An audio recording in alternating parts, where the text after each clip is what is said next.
Nah, kalau kita lihat organisasi dan manajemen LD Cell itu sendiri atau counter LD sendiri itu, yaitu struktur organisasinya LD Cell ini langsung dipimpin oleh atau langsung di manage oleh ownernya sendiri atau saya sendiri. Kemudian kalau kita lihat manajemen counter LD Cell ini adalah mengutamakan yang kontrol yang kuat. Jadi usaha yang saya geluti ini yaitu harus mengutamakan kontrol yang kuat seluruh kegiatan usaha baik penjualan maupun pembelian agar terorganisasi dengan baik dengan tujuan agar counter berjalan dengan baik sesuai yang diharapkan LD Cell. LD Cell sangat mengutamakan kepuasan pelanggan agar pelanggan merasa puas terhadap produk yang dijual oleh counter saya sendiri. Misalnya dari segi kecepatan dan kenyamanan dalam bertransaksi. Jadi organisasi dan manajemen counter saya yang saya bangun ini harus mengutamakan yaitu kontrol atau pengawasan, karena dengan adanya pengawasan yang baik maka usaha yang saya jalani saat ini atau yang geluti saat ini saya harapkan apa yang saya harapkan berjalan dengan sesuai dengan rencana atau bisnis plan saya. Oleh karena itu, selain itu juga LD Cell ini selain mengutamakan kontrol harus mengutamakan servis atau pelayanan, di mana LD Cell ini akan memberikan pelayanan yang sangat sebaik-baiknya atau misalnya dari segi kecepatan dan kenyamanan agar semua pelanggan-pelanggan yang datang untuk bertransaksi pada counter LD Cell ini tidak mengecewakan atau merasa puas terhadap apa yang kami berikan. Selanjutnya kita lihat rencana pengembangan jangka panjang. Nah, saya mempunyai rencana pengembangan jangka panjang ke depannya, khususnya counter saya ini yang saya jalani sekarang ini, yaitu usaha yang saya jalani ini hanya berkembang atau di bidang komunikasi.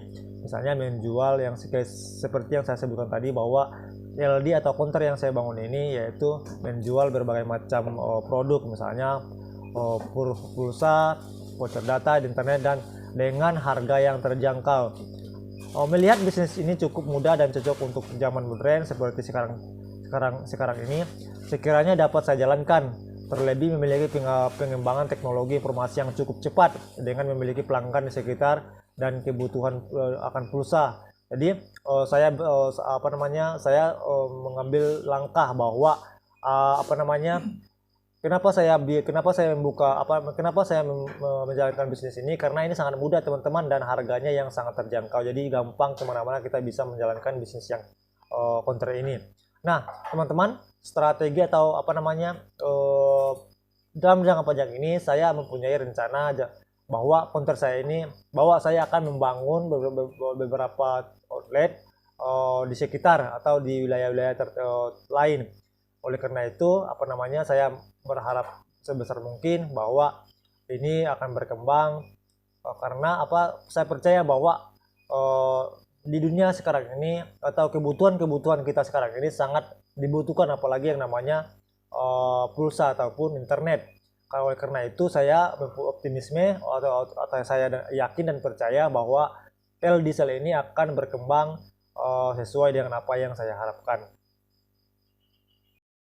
Nah teman-teman, kalau kita lihat rincian biaya yang saya keluarkan selama atau dalam mendirikan counter LD Cell ini, yang pertama yang harus teman-teman, kalau misalnya teman-teman pengen buka sebuah counter atau tempat jual pulsa ataupun berbagai macam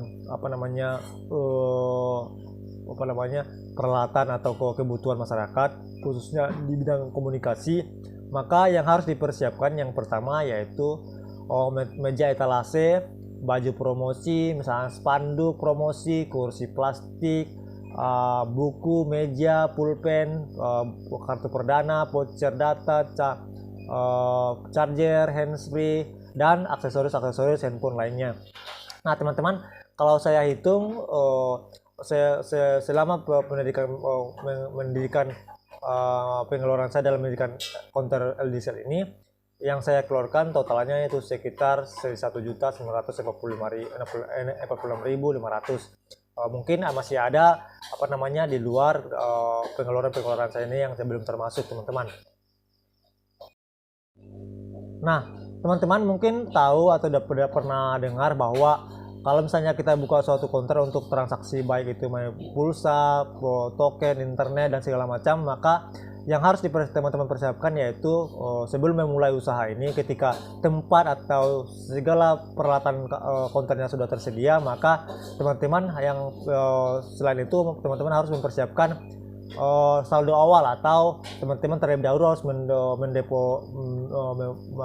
mengisi deposit atau mengisi saldo agar teman-teman bisa bertransaksi dengan server-server yang sudah bekerja sama.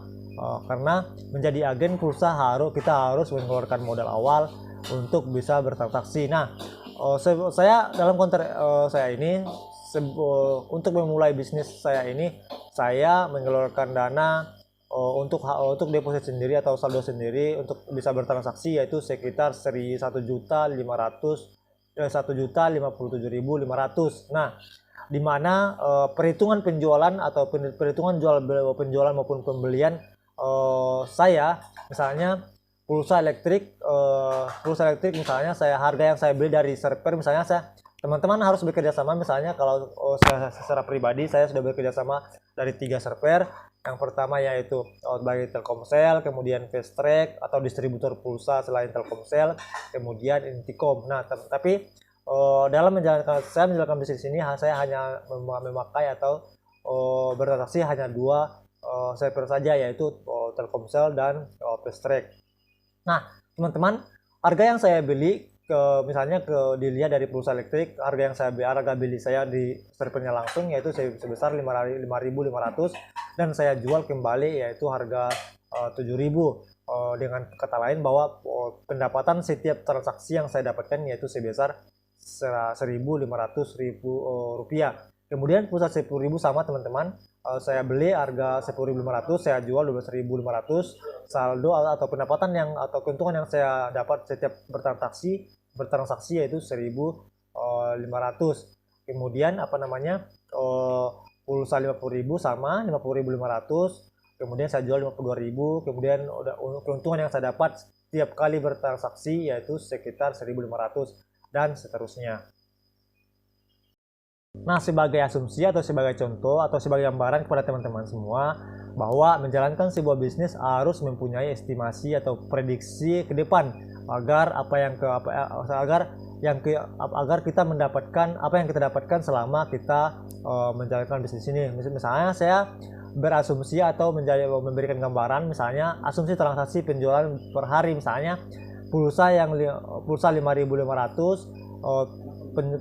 penjualan atau transaksi dalam satu hari misalnya 25 kali 25 transaksi. Kemudian pulsa 10.000 30 transaksi, kemudian pulsa 50.000 8 kali transaksi, kemudian 100.000 2 kali transaksi. Nah, teman-teman, selain menjual pulsa, mungkin ada lagi yang kita jual seperti pulsa token, kemudian voucher dan paket pulsa, paket telepon, paket internet. Nah, ini belum termasuk teman-teman. Kalau misalnya teman-teman masukkan mungkin lebih ataupun melebihi estimasi perkiraan teman-teman buat. Tapi di sini saya hanya mengambil contoh misalnya sebagai penjualan pulsa elektrik atau pulsa elektrik reguler. Nah, kalau kita lihat jumlah transaksi per harinya misalnya 25 tambah 30 tambah 2 tambah 8 sama dengan 65 transaksi per hari. Kalau kita asumsikan bahwa dalam 1 bulan 30 hari, maka laba yang kita dapat per bulan sebagai berikut. Nah, perhitungannya seperti ini teman-teman, 65 kali 30 kali 1.500. Nah, 1.500 ini adalah keuntungan per tiap transaksi. Jadi total yang kita dapatkan, total pendapatan bersih dalam 1 bulan yaitu Rp2.925.000. Nah, ini tergantung teman-teman, ini tergantung di tempat teman-teman membuka konter pulsa.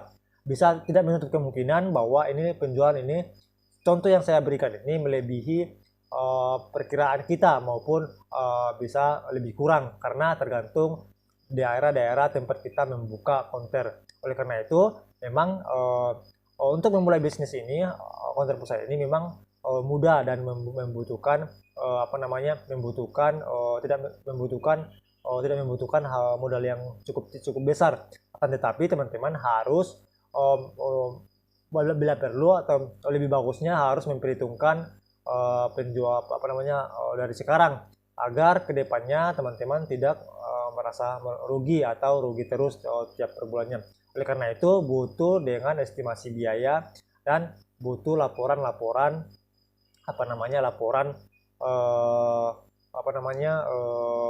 keuangan harus diatur sebaik mungkin. Nah teman-teman, saya selain berbicara counter yang saya ini, saya akan men-share kepada teman-teman sedikit bahwa dalam menjalankan usaha ini kita harus benar-benar menggelutinya dengan baik, atau agar berjalan dengan sesuai dengan apa yang kita harapkan. Sedikit mereview teman-teman bahwa counter yang saya bangun ini belum lama, masih sekitar 2 bulanan. Oleh karena itu teman-teman kalau misalnya mau buka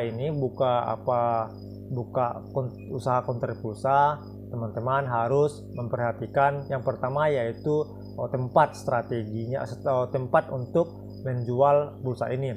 Kalau misalnya saran saya teman-teman, kalau misalnya ingin membuka pulsa ini counter ini, harus melihat tempat yang strategis agar kedepannya tidak mengecewakan.